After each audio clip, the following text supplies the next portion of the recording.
Buenas tardes, mi nombre es Andrés Felipe Pérez Arias. Voy a contestar la pregunta número uno del documento, que es ¿qué es el ATP y qué relación tiene el ATP con la energía? Bueno, el ATP es la principal fuente de energía para las células. Este es una molécula que se conforma de adenina, que es la base nitrogenada, se compone de ribosa, que es un azúcar de 5 carbonos, y de 3 fosfatos. Bueno, estos 3 fosfatos, contestando lo que sigue la pregunta, la relación del ATP con la energía, son estos 3 fosfatos. Estos 3 fosfatos son la principal fuente de energía. Bueno, aquí cada vez que se necesita energía, que una molécula necesita energía, lo que hace es descomponer el ATP. Entonces, tenemos adenosintrifosfato. Si la célula pide energía, la descompone y tenemos adenosindifosfato. Si la vuelve a descomponer, pierde otro fosfato y se llama adenosinmonofosfato. Bueno, a esto se le llama hidrólisis. Hidro quiere decir agua, isis de romper. Entonces quiere decir que el agua internamente de nuestro cuerpo quita ese fosfato y ahí es donde se genera la energía. Esta energía el cuerpo la utiliza ya sea para contracción muscular, internamente también es para síntesis de moléculas, se vuelven a crear moléculas con esta misma energía porque así como se gastan, eh, pues también toca regenerarlas. Y también transporte de las mismas. Bueno, ahora voy a contestar el punto número 3 del documento, que se compone de dos preguntas. ¿Cuáles son los elementos más importantes del proceso de la contracción muscular? ¿Y cuál es la función del ATP en la contracción muscular? Bueno, para que haya contracción muscular depende de varios factores. Para mí los más importantes es la liberación de iones de calcio, ATP también, porque sin ATP la miosina no se podría unir a la actina, y pues también la actina y la miosina, que son las que físicamente haya ese movimiento cuando se unen. Bueno, el ATP con la contracción tiene mucho que ver. Aquí en el libro nos habla que de un 60 a un 70% de la hidrólisis tiene que ver del ATP-ASA, que esta es liberada por la miosina. El ATP-ASA son enzimas que llegan hasta el ATP y crean hidrólisis. Pasan de ser adenosintrifosfato a ser adenosindifosfato. Esto es la principal fuente para que el ATP se hidrolice y haya movimiento. Hola, mi nombre es Natalia Rodríguez y voy a dar respuesta a la pregunta de en qué parte de la célula se genera la mayor parte de energía. Bueno, nuestro cuerpo está formado por miles de millones de células. Estas células necesitan energía para poder funcionar correctamente. Esta está creada por nosotros. ¿Por qué? Por los alimentos que consumimos para formar la energía. La energía se forma en el citoplasma y en el citoplasma está la mitocondria. Esta mitocondria convierte la energía en energía química llamada ATP, adenosin trifosfato. La estructura como tal de la mitocondria es una esfera alargada como bastoncitos que miden entre 0,2 y 5 micrómetros. Podemos tener hasta 1000 mitocondrias en una célula. El número de mitocondrias puede variar según la célula. Por ejemplo, en la célula de los glóbulos rojos no pueden haber ninguna, pero en las células musculares, como cuando hacemos la contracción de un músculo, ahí se debe tener mayor cantidad de mitocondrias porque el gasto energético es mucho mayor. La estructura de la mitocondria está dividida en dos membranas. La membrana externa, que separa el citosol, y la membrana interna, que rodea la matriz. En el espacio de estas dos hay un espacio que se llama espacio intermembranoso. Allí es creado el ATP. La membrana interna mediante un mecanismo eficaz que se llama fosforilación oxidativa. Y básicamente somos lo que comemos. Por eso necesitamos alimentarnos bien para tener una adecuada energía que nos pueda ayudar en todas nuestras células y se puedan regenerar bien. Buenas tardes, mi nombre es Anjomi Sierra del curso 302, soy estudiante de Ciencias del Deporte. En esta ocasión voy a hablarles un poco sobre el ATP, conocido como adenosintrifosfato o trifosfato de adenosina. ¿Pero qué es el ATP? El ATP es la molécula portadora de energía primaria para todas las formas de vida.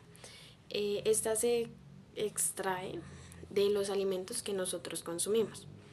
Pero debemos de tener en cuenta que el ATP no puede almacenarse en su estado natural, sino que pues también tiene otros compuestos, como lo es el glucógeno, que este puede convertirse en glucosa.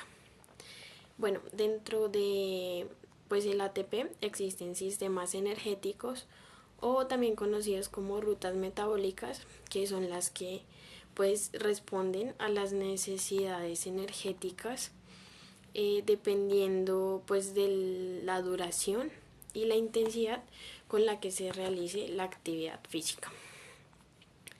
¿Qué relación tiene el ATP con la intensidad del ejercicio?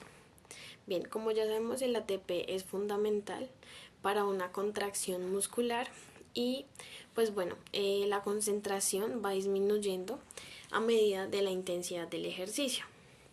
La tasa de reposición del ATP se puede ver afectada ya que pues se requiere más energía en pues ejercicios de alta intensidad. También tiene descenso la concentración de fosfocreatina y ATP. Por lo tanto, pues la capacidad de regenerar ATP rápidamente es crucial para mantener pues un buen rendimiento durante las actividades intensas. ¿Cómo afecta la suplementación con creatina al rendimiento deportivo? Bien, la concentración de creatina puede mejorar el rendimiento deportivo pues al aumentar las reservas de fosfocreatina en los músculos. Esto permite una resíntesis más rápida del ATP durante pues ejercicios de alta intensidad. Esto puede resultar en una mayor capacidad para realizar esfuerzos máximos y mejorar la recuperación entre series del ejercicio. Sin embargo, pues digamos que su efectividad puede variar según el deporte y según la respuesta individual de cada atleta. ¿Qué relación tienen pues con los macronutrientes? Los macronutrientes, como lo mencionaba, pues hacen parte de los alimentos que nosotros consumimos, como lo son las grasas, hidratos de carbono y las proteínas.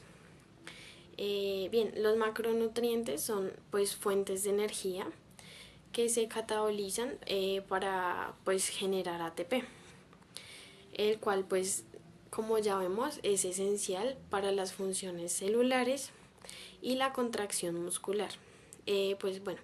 Durante el ejercicio pues el músculo esquelético utiliza pues principalmente lo que son grasas y carbohidratos como sus sustratos energéticos. Mientras que las proteínas pues se utilizan en condiciones especiales como ejercicios prolongados o pues cuando uno realiza actividad en ayuno. La disponibilidad y pues el tipo de macronutrientes influyen en la capacidad del cuerpo para producir ATP, por ende pues el rendimiento deportivo. Hola, buenas tardes. Mi nombre es Holman Andrés López Parra. La creatinasa, que hidroliza la fosfocreatina y transfiere el fosfato de alta energía al ADP, se activa cuando aumenta la concentración citoplásmica de alta energía de ADP, mientras que las concentraciones elevadas de ATP ejercen un efecto en híbrido. Para responder la siguiente afirmación y explicarla, debemos de tener en cuenta primero tres conceptos claves, tres conceptos básicos. El primero de ellos es saber qué es una enzima. Que una enzima es básicamente una proteína la cual se encarga de catalizar o acelerar procesos químicos. En este caso, la enzima se va a llamar creatinasa. Como segundo concepto tenemos la hidrólisis. La hidrólisis, en conceptos bastante generales, es el momento en el que una macromolécula se divide o se separa para crear muchas más moléculas. Y por último tenemos el tercer concepto, que se va a llamar la fosfocreatina. La fosfocreatina es una proteína que tenemos dentro de los músculos y sirve como una reserva. Esta es la encargada de dar mucha más energía cuando el cuerpo realiza movimientos o ejercicios de mucha intensidad pero de corta duración. Teniendo en cuenta estos tres conceptos, ahora sí vamos a responder lo que es la afirmación. Vamos a explicarla. Para explicarla debemos de tener en cuenta las enzimas. La enzima, como ya lo expliqué, se va a llamar creatinasa, que esta es la encargada de producir energía para la célula. La creatinasa va a romper una enzima llamada fosfocreatina. Cuando ella rompe esta molécula de fosfocreatina, se va a liberar un grupo fosfato de alta energía. Este grupo fosfato de alta energía va a salir del ADP, adenosín difosfato, para luego transferirse al ATP, adenosín trifosfato.